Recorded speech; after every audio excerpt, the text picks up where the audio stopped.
ओम शांति। आज आप सभी को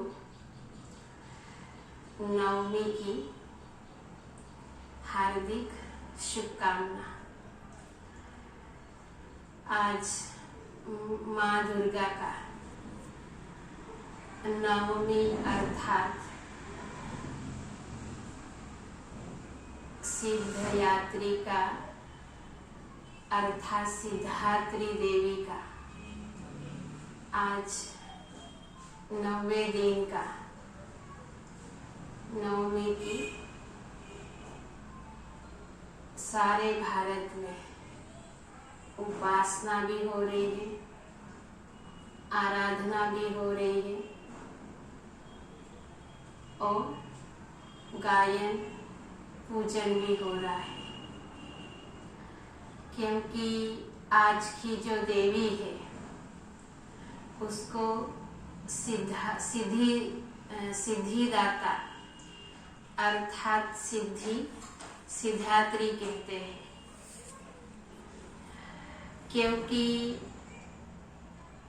हर व्यक्ति प्राप्ति संपन्न होना चाहता है, सफलता स्वरूप बनना चाहता है। इसके लिए नौवीं देवी नवरात्र की ये अंतिम देवी,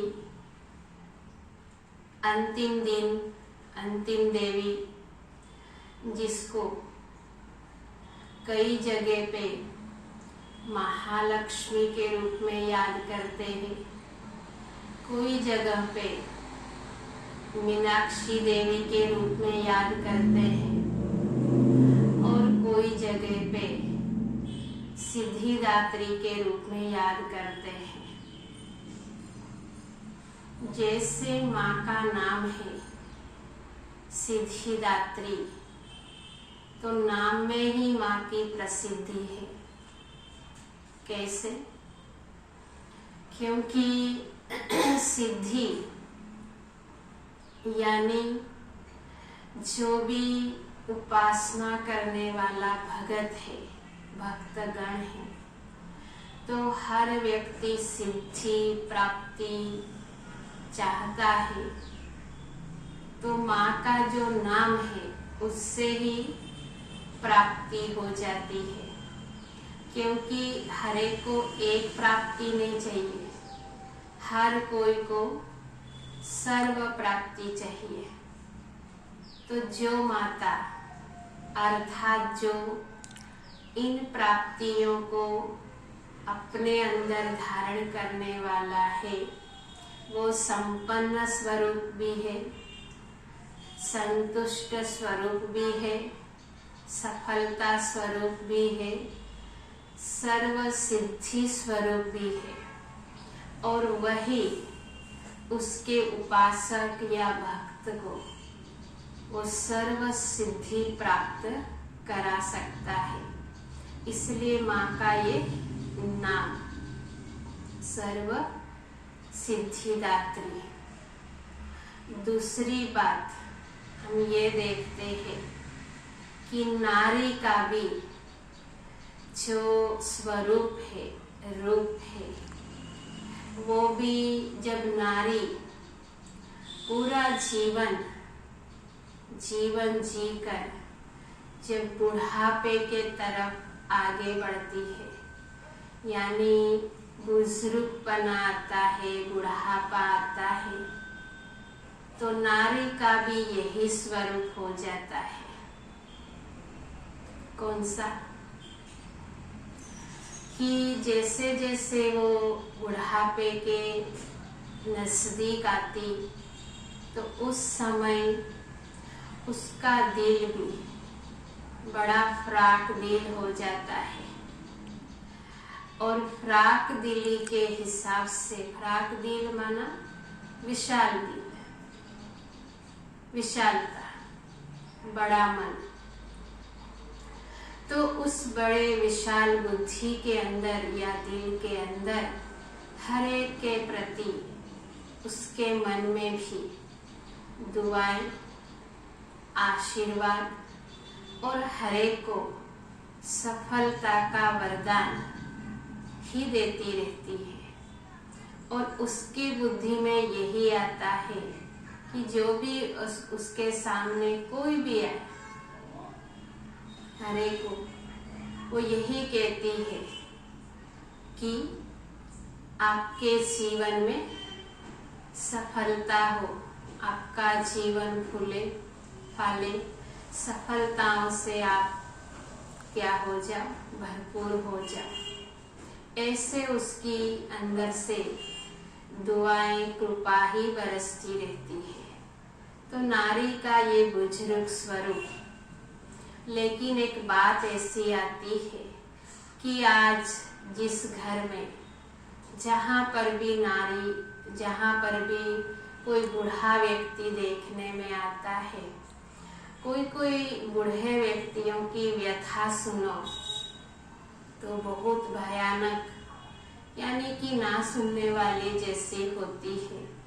क्योंकि हम मंदिर वाली माँ को जाकर आशीर्वाद लेंगे, उससे हम कृपा आशीर्वाद लेंगे, दुआएं लेंगे, परंतु अगर हमारे घर में कोई बुजुर्ग व्यक्ति है और उसको हम कष्ट देते हैं, दुख देते हैं, या उन बूढ़ी व्यक्ति को, जो भी कोई माँ है या जो भी है, उनको हम तकलीफ देते हैं, खुश नहीं रखते हैं, या कभी भी जो बूढ़ा व्यक्ति है, बुजुर्ग है, उसको सम्मान करना है, उसको इज्जत देना है।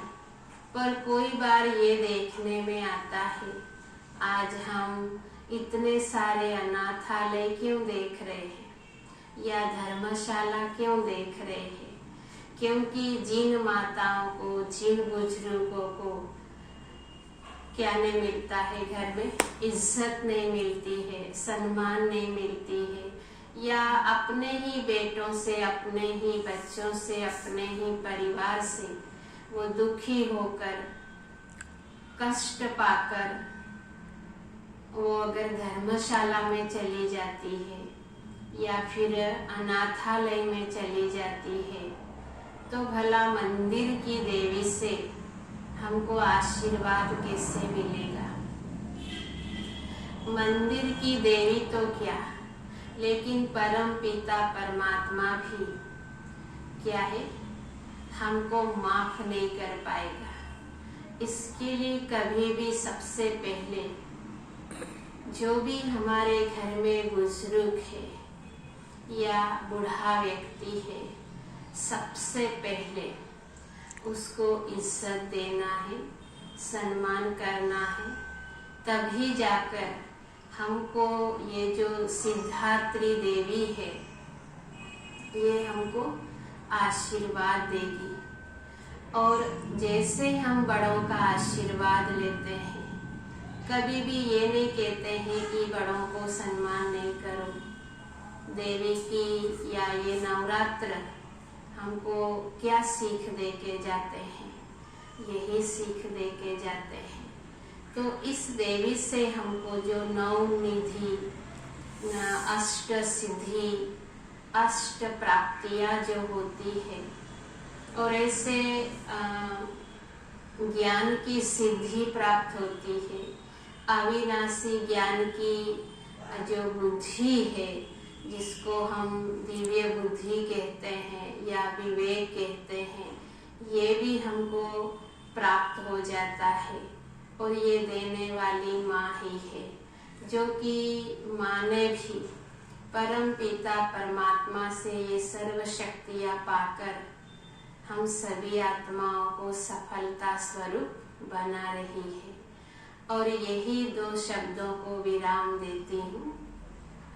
अच्छा, ओम शांति।